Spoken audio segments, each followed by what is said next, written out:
Assalamualaikum warahmatullahi wabarakatuh. Perkenalkan, nama saya Anini dari kelas 11 IPS 2. Saya di sini akan menjelaskan tentang bab 2, pengaruh pemikiran baru dan revolusi dunia.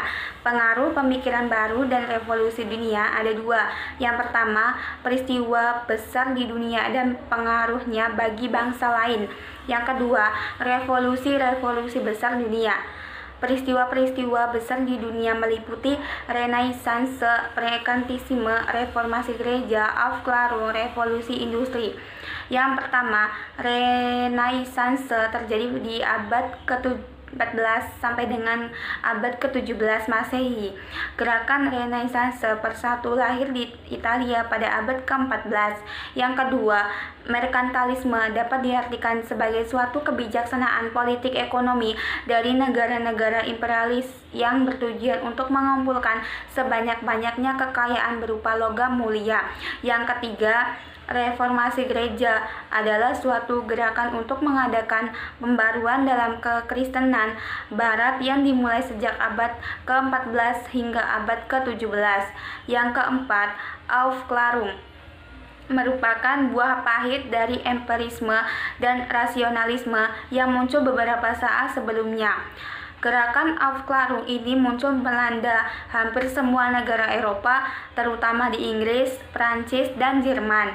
Yang kelima, revolusi industri merupakan periode antara tahun 1750 sampai 1850. Merupakan perubahan secara besar-besaran di bidang pertanian, manufaktur, pertambangan, transportasi, dan teknologi, serta memiliki dampak yang mendalam terhadap kondisi sosial, ekonomi, dan budaya di dunia. Revolusi-revolusi besar dunia. Yang pertama, Revolusi Amerika adalah peristiwa perjuangan rakyat Amerika dalam rangka memperjuangkan hak asasi rakyatnya dari cengkeraman penjajah Inggris. Penyebab Revolusi Amerika adalah peristiwa yang dikenal dengan nama The Boston Tea Party pada tahun 1773.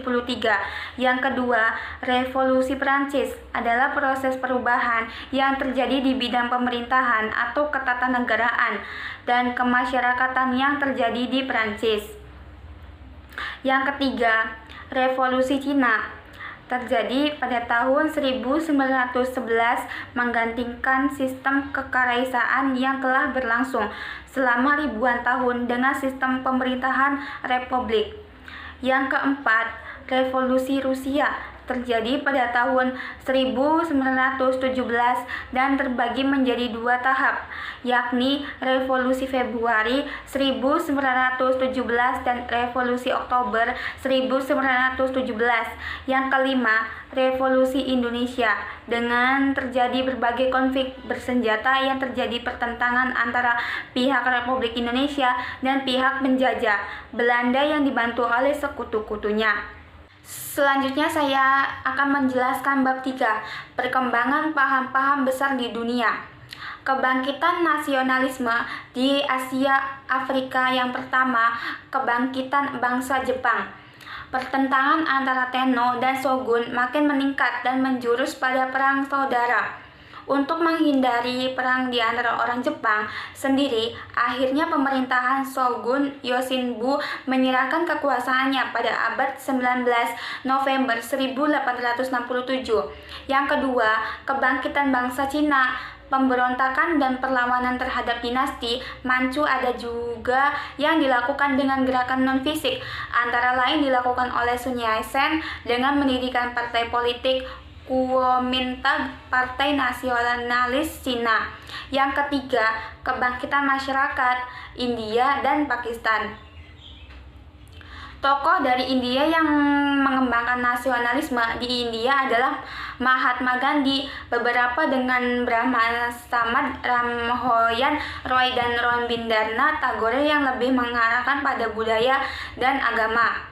Bentuk perlawanan yang dilakukan Mahatma Gandhi dalam berjuang melawan Inggris antara lain melalui Satyagraha Cinta Tanah Air, Ahimsa tidak membunuh, harta pemogokan Swadesi, menggunakan produk partai sendiri.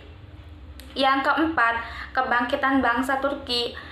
Ketika Turki kalah dalam perang di Balkan, gerakan Turki mudah mengadakan kudeta tahun 1913 yang dipimpin oleh Anwar Bey.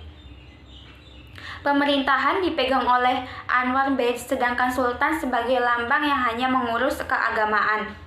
Yang kelima, kebangkitan bangsa Mesir. Akhirnya Inggris tidak mampu bagi menghadapi pemberontakan rakyat Mesir, sehingga terpaksa mengeluarkan unilateral declaration pada tanggal 28 Februari 1922 yang isinya sebagai berikut. A. Inggris mengakui kedaulatan Mesir. B. Inggris berhak atas terusan Suez. Mesir dijadikan daerah operasi militer dan pertahankan dan agresi bangsa asing. C. Status sudah ditangguhkan. Sekian penjelasan dari saya, kurang lebihnya mohon maaf. Wassalamualaikum warahmatullahi wabarakatuh.